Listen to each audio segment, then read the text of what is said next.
Во македонската традиција на исхрана, житариците, односно лебот како еден од многобројните производи од брашно, бил основен продукт во исхраната. Затоа сеидбата и жетвата на житото биле една од најкултните земјоделски активности на населението, според која што се мереле годишните времиња, се определувал периодот на раѓањето, се регистрирале настаните. По жетвата, житото од плодородните ниви се собирало, складирало и чувало во посебни дрвени садови што се викаат амбари. Во нив житото можело да престои од 1 до 3 години. Македонското население што живее на демихрисарските простори од памтивек го негува традиционалниот начин на подготвување на лебот, кој што во својата автентична форма се задржал и до денешни дни. Иако современиот начин на живење и исхрана ја измена функцијата на традиционалните домашни лебопекарски фурни, сепак во некои делови од демирхисарско печењето на домашниот леб остана во својата неизменета, автентична, традиционална, ритуална форма. Еве како се пече леб на демирхисарски начин. Брашното е основниот продукт за приготвување на лебот.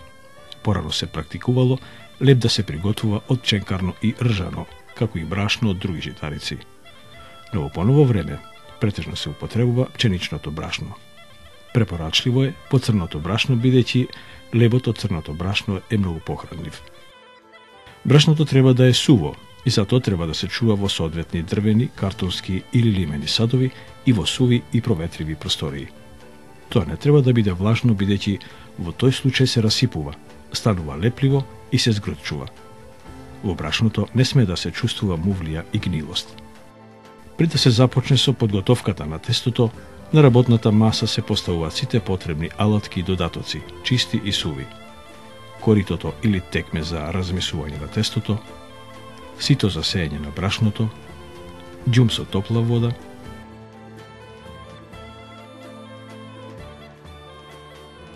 дрвен тарун за размесување на тестото, струшка за откинување на тестото, квасец, 1 лажичка шеќер, сол, цедила за топлата заштита на тестото и штица за положување на сумуните. Пред да започне процесот на замесување, брашното задолжително се сее. На тој начин се отстрануваат непотребните лушпи и други остатоци од мелењето.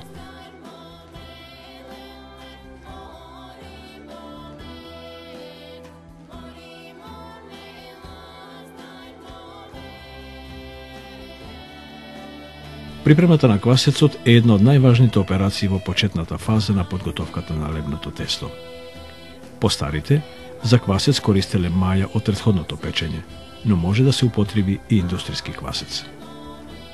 Пред да започне замесувањето на квасот, во него се додава 1 лажица шеќер и 200 до 300 грама брашно.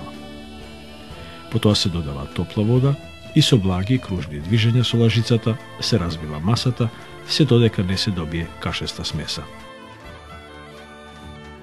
Всушност, квасецот е густа, полутврда маса која содржи мали, живи квасници кои предизвикуваат вриеш во брашното.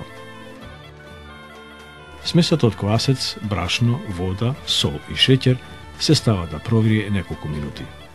При тоа брзо набубрува, што е знак дека квасецот е подготвен и замесувањето може да почне.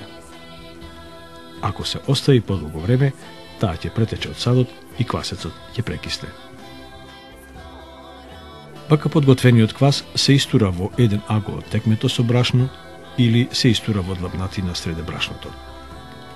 Со рамномерни кружни движења, со едната рака се замешуваат тестото и квасецот, а со другата рака се долева топла вода.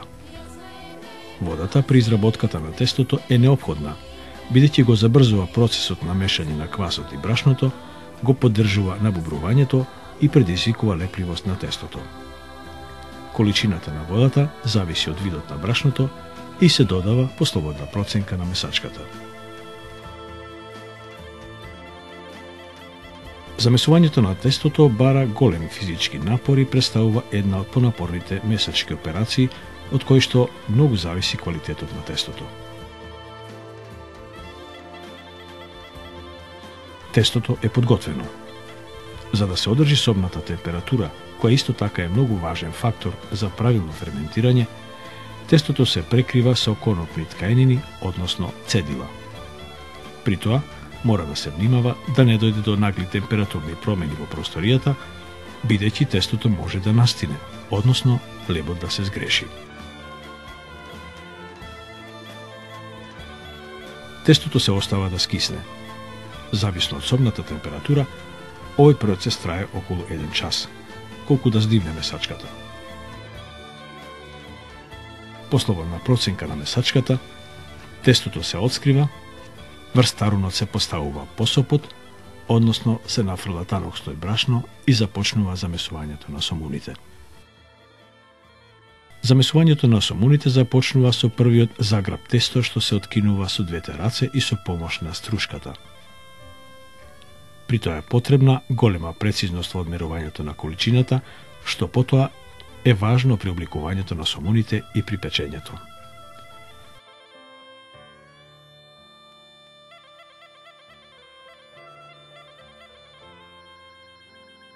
Исто така и при замесувањето на тестото потребен е поголем физички напор и многу се важни движењата на рацете и времетраењето на месењето.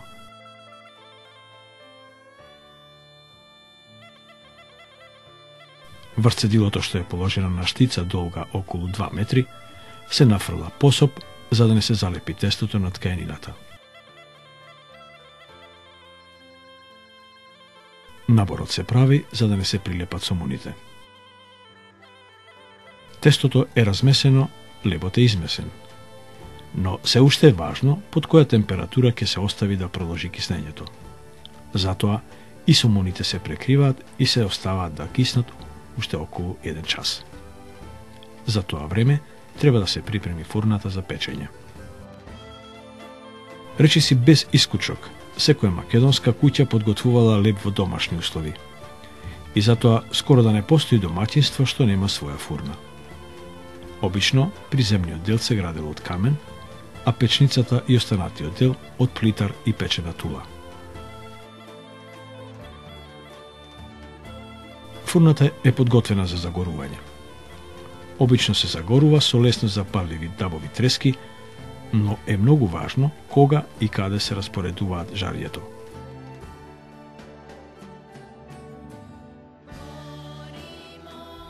Фурната мора да се загорува рамномерно во сите делови од печницата. Месачката добро знае кога фурната е добро загорена и кога е постигната потребната температура. Фурната мора да биде рамномерно загреана и по краевите и во средината од печницата, а лебот да биде подеднакво испечен и од долната и од горната страна. Откако во печницата ќе биде постигната потребната температура, со влажна мивка се собира жарјето и пепелта. Сега лебот и фурната се подготвени за печење. Откако ќе се затвори фурната, започнува печењето што, зависно од фурната, калоричноста на дрвото со што се загревала, како и надворешните услови, може да трае од 45 до 60 минути. Тоа е време кога домаќинката може малку да здивне. Но барем еднаш до 2 пати мора накратко да дзирне и ако треба да ги подзаврти сомуните.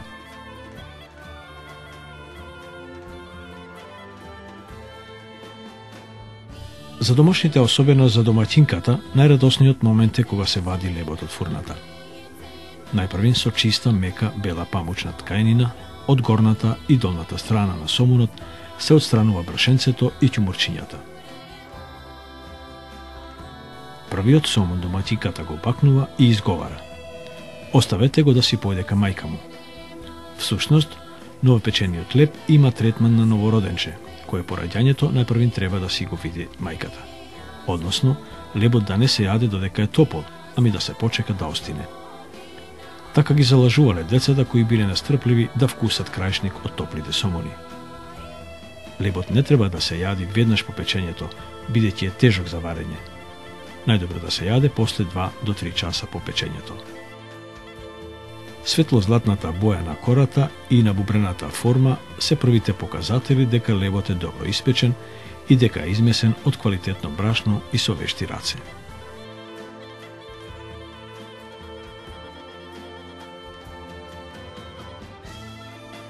Откако ќе се испече, лебот се складира во ноќвите кои служат исклучиво за таа намена. Тие се изработени од квалитетно дрво и секогаш мора да бидат суви и чисти. Во ноќвите лебот се чува подолго време.